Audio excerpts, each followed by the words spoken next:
त्याचा तिढा जो आहे तो वाढलेला आहे. गीतेंच्या उमेदवारी माघारी संदर्भात काल उदय सामंत आले होते, मात्र उदय सामंतांची गीते बंधूंनी भेट घेतली नाही. आता आज तुमच्या कोर्टात निर्णय आलेला आहे, काय तोडगा निघतोय नाशिकच्या जागेबद्दलचा? मला वाटतं आमचे मित्र उदय सामंत ज्या वेळेला नाशिकला आले त्यावेळेला गणेश गीते मुंबईला माझ्याकडे त्या ठिकाणी होते. मुख्यमंत्री महोदयांना मी त्या ठिकाणी भेटलो, शिंदे साहेबांनाही त्या ठिकाणी भेटलो. कुठलाही तिढा नाहीये. आता गणेश गीतेंनी आजच सकाळी सांगितलं की मी माघार घेतोय, थोड्या वेळात त्यांची माघार होईल किंवा झाली असेल. गोकुळ गीते आहेत, त्यांच्याशी माझं बोलणं झालेलं आहे. निश्चित ते सुद्धा या ठिकाणी मागे ते थोडे आग्रही आहेत, पण मी त्यांना समजवलेलं आहे. मला वाटतं ते 100% त्या ठिकाणी आपली उमेदवारी थोड्या वेळात मागे घेतील. जळगावमध्ये पण शिंदे गटाचे दोन अपक्ष आहे, राष्ट्रवादी अजित पवार गटाचे 3 उमेदवार अपक्ष आहेत. इथे पण भाऊ अजूनपर्यंत मला वाटतं महायुतीतले सगळेच उमेदवार जे आहेत ते मागे घेतील, आपापली उमेदवारी मागे घेतील. आमच्या 17च्या 17 ठिकाणी जागांवर आम्ही या ठिकाणी एकमताने उमेदवार दिलेले आहेत. जागेचं वाटप झालेलं आहे, आपल्याला कल्पना आहे, आणि कुठेही आमची बंडखोरी होणार नाही.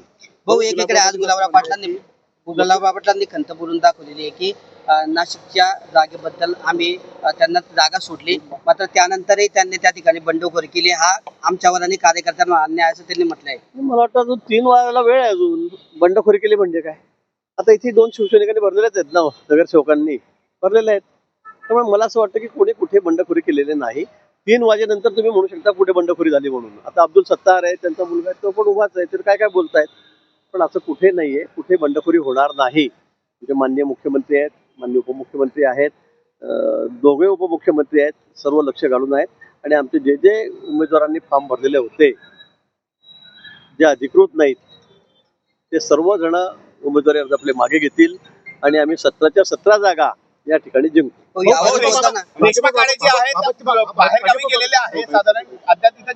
मला वाटतं 3 वाजेपर्यंत सगळं तिथं स्पष्ट होईल.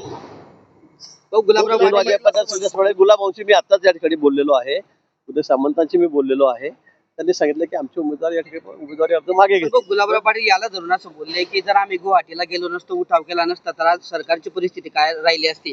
आणि दुसरीकडे मोठ्या भावाने लहान भावाकडे नीट लक्ष द्यावं अशी अपेक्षा त्यांनी व्यक्त केली आहे. ठीक आहे, त्यांची अपेक्षा काही हरकत नाही. बंडखोरीबाबत भाजप जशी चाल खेळेल तशीच शिवसेना खेळेल असं देखील गुलाबराव पाटील म्हणतात. मला वाटतं असं कोणी बोलता कामा नये. आपण प्रमुख नेते आहोत, पक्षातले मंत्री आहोत, आणि कुठेही शेवटपर्यंत 3 वाजेपर्यंत आपण का बोलतात? आता सगळ्या ठिकाणी 100% ठिकाणी प्रत्येक जे महायुतीतले घटक पक्ष आमच्या त्यांनी उमेदवारी अर्ज भरलेले आहेत. आता नेत्यांच्या सांगण्यावरून त्यांनी मागे घेतलेली उमेदवारी. मग शिंदे साहेब ज्या ठिकाणी बोलले, शिवसैनिकांनी मागे घेतलेली आहे. पवार ताईत आमच्या वहिनी, त्यांनी त्यांना सूचना दिल्या, त्या ठिकाणी त्यांचे उमेदवार आहेत, त्यांनी माघार घेतलेली आहे. आणि आमचा प्रश्नच नाही. देवेंद्रजींनी ज्या ठिकाणी सांगितलेलं आहेत त्या ठिकाणी सगळ्यांनी उमेदवारी मागे घेतलेली आहे किंवा 3 वाजेपर्यंत घेतील. त्यामुळे बंडखोरीचा कुठेही विषय येत नाही. 3 वाजेनंतर तुम्ही म्हणू शकतात कुठे बंडखोरी झाली, काय झालं. गणेश गीते घेतात भाऊ, गोकुळ गीतेंचं काय? गणेश गीते माघार पुन्हा आपल्याला सांगतो, मी आधीच सांगितलं की या ठिकाणी माझं बोलणं झालं, सकाळी त्यांच्याशी बोलणं झालेलं आहे. ते आहेत, ॲग्रेसिव्हच आहेत. त्यांना उभं राहायच्या संदर्भामध्ये त्यांचा म्हणजे आग्रह आहे अजूनही. पण मी त्यांना समजून सांगितलं की युतीमध्ये महायुतीमध्ये जागा तिकडे सुटलेली आहे, आपण असं आग्रह धरून चालणार नाही. मग अब्दुल सत्तार आहेत, त्यांचा मुलगा माघार घेतोय आहे ना, गुलाब भाऊ आहेत, त्यांच्या मुलाचा इथे फॉर्म आहे, ते मागे घेत आहेत. असं सगळ्यांनी सारखंच वागलं पाहिजे. पण भाऊ बंडखोरी कायम राहिली तर काय मजा असेल? बंडखोरी कुठेही कायम राहणार नाही. पण भाऊ गुलाबराव अशा पद्धतीने जर बंडखोरी होत असेल तर पुढच्या काळात महायुतीसाठी योग्य बाब नाही. पुढच्या काळामध्ये काही बोलत असाल तर मी काय बोलतो, अशा पद्धतीने म्हणणं होतं की नाशिकची जर जागा मागे सगळ्या ठिकाणी 17च्या 17 ठिकाणी असंच झालेलं आहे. सगळ्या घटक पक्षांनी फॉर्म भरलेले आहेत. नेत्यांनी सांगितल्यानंतर ते सगळे मागे घेत आहेत. काल तुम्ही चित्र बघितलं, अनेक ठिकाणी काल मागे घेतलं. तटकरेंच्या ठिकाणी सुद्धा त्यांनी माघार घेतलेली आहे दळवींनी. आता एवढे सगळे तिढे असलेले प्रश्न सुटलेले आहेत आणि तुम्ही तेच प्रश्न मला परत विचारतात. मी सांगितलं 3 वाजेपर्यंत सगळे आमचे उमेदवार जे आहेत, अधिकृत उमेदवार सोडून महायुतीतले सगळे उमेदवार अर्ज मागे घेतील. मग आता बंडखोरीचा प्रश्न आला कुठे? तुम्ही 2 तास तर वाट बघा ना. अशा पद्धतीने होत असेल तर महायुतीसाठी पुढच्या काळात चुकीचं आहे असं गुलाबराव म्हणतात. संजय राऊत जे म्हणतात आहे की प्रचंड प्रमाणात पैसे खर्च करून सेवा करायला जात आहे, कार्यकर्त्यांची निवडणूक राहिली नाही. बघा आता शिवसेनेची अवस्था उभाटाची किती वाईट झालेली आपण बघतात.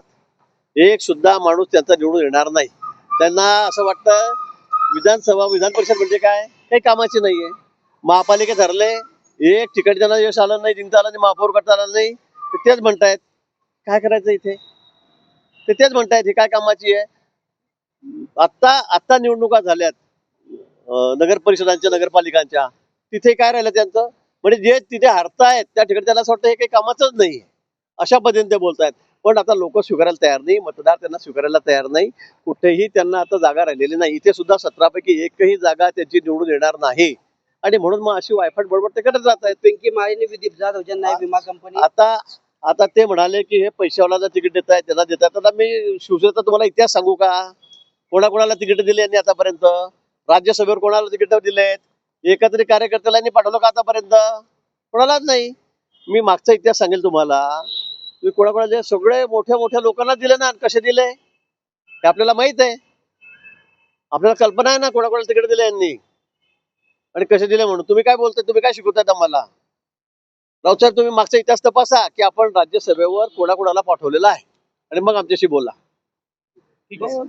शिवसेना एकत्र येण्याची तयारी चाललेली आहे. संजय राऊतांचं म्हणणं आहे की मातोश्रीवर मातोश्रीवर येऊन चर्चा करा. माफी मागावी आणि मग आम्ही एकत्र येण्याचं आहे. चालेल चालेल, त्यांनी आपल्या मित्रपक्षांना सल्ला प्रयत्न करा म्हणा तुम्ही, त्यांना शुभेच्छा आहेत आमच्या. मग पिंकी जाधव विदीप जाधव जे आहेत VRS, त्यांचा मृत्यू झाला होता विमानाच्या अपघातामध्ये दादांच्या. तर पिंकी माळी आणि विदीप जाधव दादांच्या अपघातात, तर त्यांना विमा कंपनीकडून अजून पण रक्कम देण्यास टाळाटाळ केली जाते, VSR कंपनीकडून पण टाळाटाळ केली नाही, मला जाते. वाटतं विमा कंपनीत आपल्याला माहित आहे, विमाचा थोडासा विषय लेंदी असतो. कुठलाही साधा रस्त्यावरचा विमा बघा, बस मधला बघा, ट्रक खाली कुठे चिरलं, थोडा वेळ लागत असतो त्याला. त्या ठिकाणी क्लेम असतो, त्या ठिकाणी मग कोर्टामध्ये काही कारवाई केली जाते आणि त्यानंतर तो त्याला कोर्टाकडूनच तो विमा मिळत असतो. त्यामुळे थोडा वेळ त्याला लागत असेल, पण तरी पण जास्त प्रलंबित होत असेल कारण काय, आम्ही त्याची चौकशी करू आणि निश्चित लवकरात लवकर त्यांना पैसे देण्याची व्यवस्था देशात करू. सर्वात मोठं आर्थिक संकट येणार आहे असं राहुल गांधी म्हणतायत.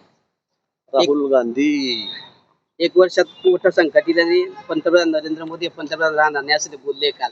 आता इतकं बालिश विधान कोण करू शकतं बरं, जो पूर्ण देश मोदींच्या पाठीशी उभा आहे. आता आपण पश्चिम बंगाल बघितलं, म्हणजे स्वप्नही पडू शकणार नाही 208 जागांचं त्या ठिकाणी भाजपच्या. आज लोक त्याची काय हालत करतात त्या ठिकाणी. ममता दीदीचे 60 लोक तर काल सोडून गेले, ममता दीदी शिल्लकच राहणार नाही, तसं राहिल्याच नाही. म्हणजे इतका अनुकूल परिस्थिती आम्हाला या ठिकाणी. ते म्हणतात पंतप्रधान मोदीजी पुढच्या वर्षी राहणार नाही, म्हणजे आता यांच्या विधानावर हसावं का रडावं हे समजत नाही आम्हाला. बालिश विधानं ते करतात, बिचारे ते आशेवर जगतायत, पुढच्या वर्षी काय होईल, पुढच्या वर्षी काय होईल. पण त्यांना आज वर्तमान काय चाललेलं आहे हे मला वाटतं त्यांना कळत नाही.